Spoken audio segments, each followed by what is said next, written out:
GST के इतने सालों की यात्रा में 200 से ज्यादा छोटे मोटे बदलाव कर कर उसको लोकाभिमुख भी बनाया और टीथिंग प्रॉब्लम समाप्त भी की। ये करते करते करते देश की इनकम भी बढ़ी 80,000 करोड़ से लेकर 2 लाख करोड़ तक।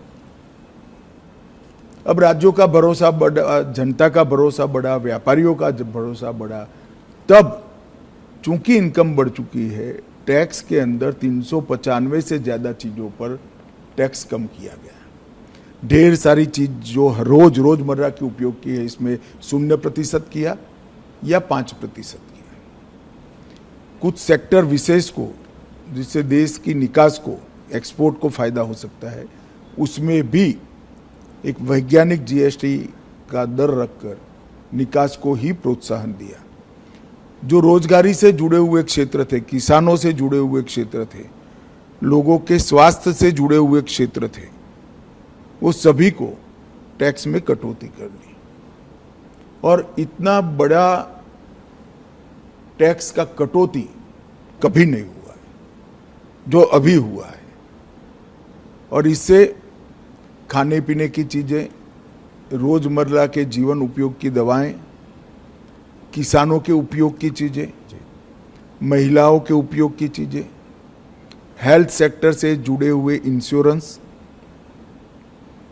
अब व्हीकल एक प्रकार से रिक्वायरमेंट बन चुका है, चाहे 2 व्हीलर हो चाहे 4 व्हीलर हो, वो सभी में टैक्स की कटौती हुई। ढेर सारी चीजों में इस जीएसटी रिफॉर्म से फायदा होने वाला है। मैं मानता हूं ये बहुत बड़ा कदम है और इससे जनता का भरोसा बढ़ा है कि अगर हम टैक्स भरकर सरकार की नेट को बड़ा करते हैं तो सरकार टैक्स की कटौती कर कर फायदा जनता को ही पहुंचाएगी। और ये भरोसा आज़ादी से अब तक अदृश्य था, पहली बार वो दिखाई पड़ता है कि कोई भी सरकार अपने बढ़े हुए टैक्स को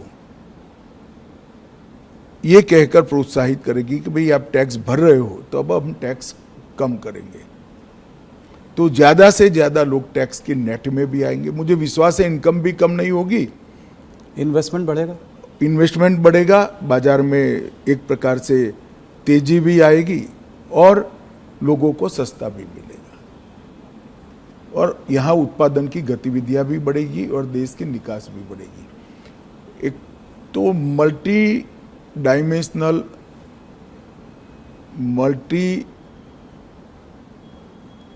मतलब हर सेक्टर को बेनिफिट देने वाला ये सुधार जो किया है, ये अब तक का बहुत बड़ा सुधार माना जाएगा।